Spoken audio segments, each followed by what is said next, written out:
Yeah guys, make with the air circle. Please have a look at what's on screen right now. This is the response you'll get if you ask Forge World, Games Workshop, any part of the company about their pricing structure on Facebook. If you try and talk to their Warhammer community, that fantastic system everyone raves about where they engage with the players now, they talk to us, this is the response you'll get. They don't want to talk to you. They don't want to have a dialogue with you. Please understand this, guys. This is not a reformed company that has taken a great new direction under Kevin Roundtree. This is a company that's up to all the same old tricks that they had under Tom Kirby. They might turn around to you and say, that's a great idea, or that model looks great. But at the end of the day, you ask them an actual question about something, this is the response you get. A cut-pasted response that they give to anyone and everyone. Why? Because they don't give a shit about what you have to say. Let's be honest with each other, guys. Why would they? The community pages are there for them to advertise to you. They don't want to hear from you.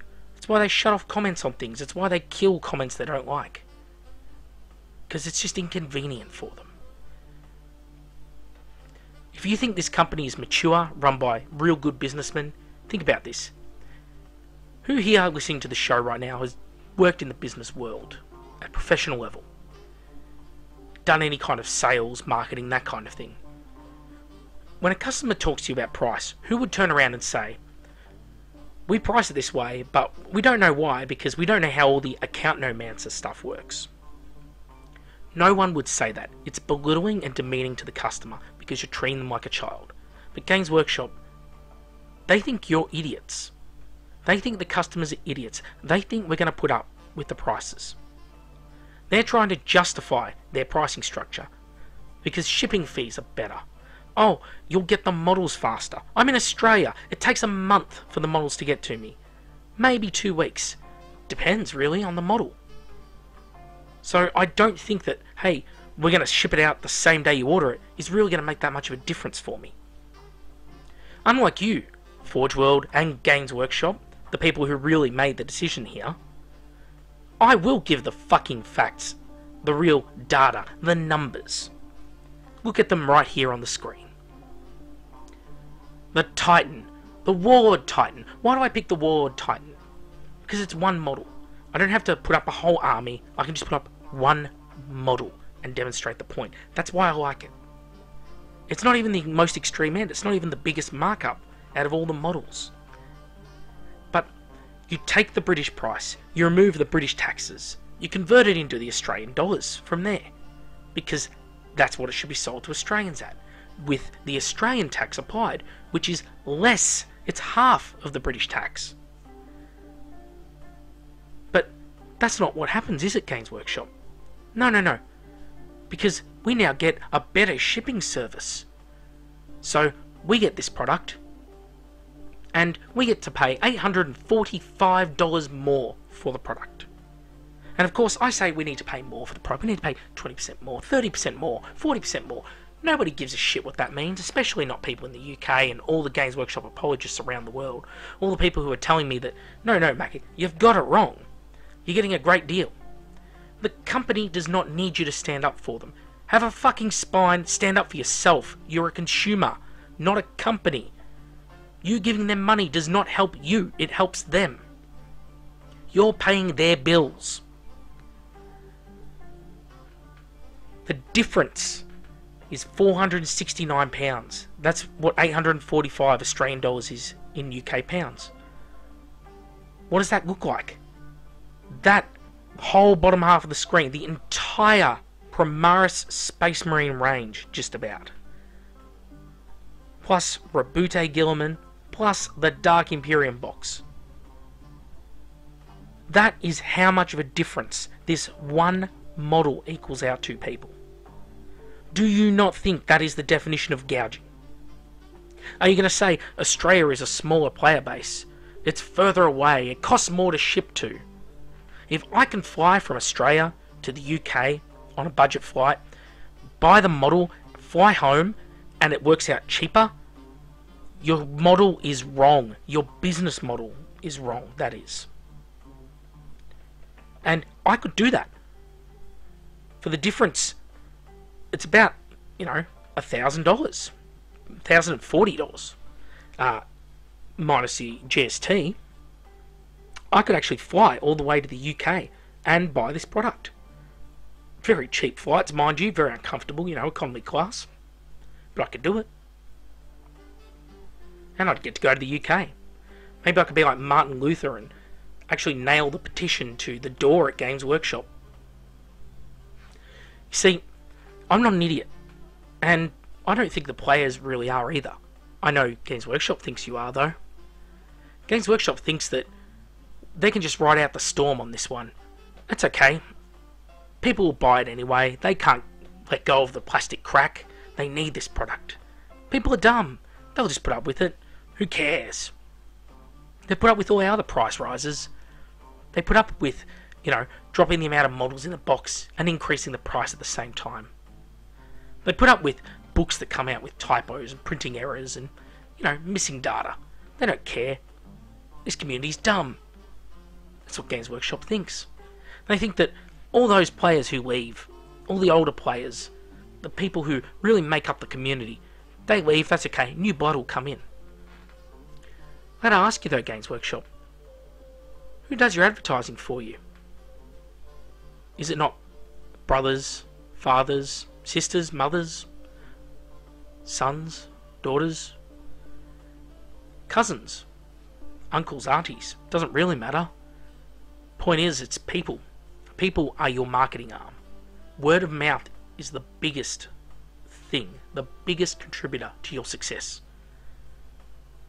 You see, if you have an active TO, tournament organizer out there, or an event organizer, and they're out there, they're holding events, they run local gaming clubs, they've got a good relationship with their local store, they guide new players in, new blood into that store, tell them what to buy, get them built up, get them into the community, get them playing the game.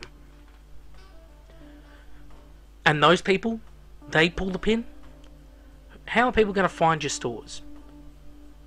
You don't exactly put them in the best places. You like to put them in dirty street corners here in Australia. Usually in the poorer suburbs too, I've noticed, in a lot of circumstances. Because it's cheaper for rent. So you're hoping that kids are walking around these shitty suburbs and they're going to stumble across your store, walk in, whip out $70 of pocket money they just happen to be carrying on them and drop it on a box of Tactical Marines or something. It doesn't work like that. You're shooting yourself in the foot by fucking your own market. You're lying to us. You're treating us like children. You're talking to us like children. You can't even give us the dignity of actually responding to us with anything but a cut-pasted answer. Your management thinks they're above reproach. Your board of directors, who makes the decisions on pricing, they know that the VAT tax that they're charging to all countries outside the European Union is illegal, but they're doing it anyway and pocketing the change illegally. And you think it's okay. You are the worst company on the face of the planet, Games Workshop. Your management should be ashamed. The people who work for the company should be ashamed. Yes, all of you, even the junior management. Because you're happy to go along with it. You're not willing to take the stand of leaving the company, arguing with your higher-ups. No. That wouldn't be right, would it? After all, it's a paying job. It doesn't matter if you're actually shaking down kids for money with your business practices. No. It would be wrong for you to actually go out of pocket and leave the job. There is no spine in your company. You don't want to engage with the community. You don't want to talk to us. You don't want to actually turn around to people and say, hey, this is why we make the decisions we do. And the thing that gets me is you have these fans who are so loyal to you blindly that they will turn around and say, oh, but the company deserves to make money. The company makes money, regardless of the price gouging, guys. That Warlord Titan at £1,293, 80% of that money goes to Forge World in the UK. It doesn't matter whether they sell £1,293 model in the UK, in America, in Australia. £1,293 is the price that they've set it at because they know that covers their costs. It covers everything. They make a beautiful profit out of it. When they sell that same model overseas, it doesn't cost them any extra money. That free shipping is paid for by that VAT. It doesn't even come close, in fact, to what the VAT is when it's charged on the model. So you're not paying free shipping. You've never paid free shipping. You've just made up for it by paying a tax that they don't hand over to the British government. They keep it for themselves. This company is fucking disgraceful. For those who may be insulted by the language I'm using, is this not the correct language to use in this situation? This company does not give a shit about the players. They do not actually talk to the players. They won't even let you use some of their products in their own stores because they give so little shits about you as players. They only care about money. Games Workshop is the worst run company on the face of the planet. And the only reason they're successful is because they got their foot in the door 40 years ago with zero competition. They charged a high price for their models. They once had a great design team. They have a rock solid IP. You can't just turn around and equal that kind of success now. You could be a way better businessman and struggle in the miniatures market now. You could be a brilliant businessman and you go out there, you've got no IP, no established IP anyway. You might have a great one in your head, but it's not established. You've got to build up your company from scratch, no products. You're going into an already saturated market. It's not like Games Workshop. When they went into the market, there was no one. But now, you've got, what, Warlord Games, Games Workshop themselves, Privateer Press, you've got Hawk War Games, CMON, all these different companies out there that you have to compete with. Games Workshop, though, they're the biggest. They're a virtual monopoly. They've convinced people that they're the best, that they make the best products. That's why they can charge their price. When you can go to any other game system in the fucking planet and buy a whole army for the cost of one of Games Workshop's models, that tells you something. Do not spend your money with this company anymore. Let them crash and burn. Let their own arrogance and ego do them in. That's the only way. I will personally be emailing them this image, the petition, and asking for an actual verbal meeting with their senior management. I know as well as any of you it's not going to happen. But I'll be doing it because it's the right thing to do and I stand by my convictions. I'm Mac with Yaz Circle. Thank you all for watching the video and I'll see you all next time.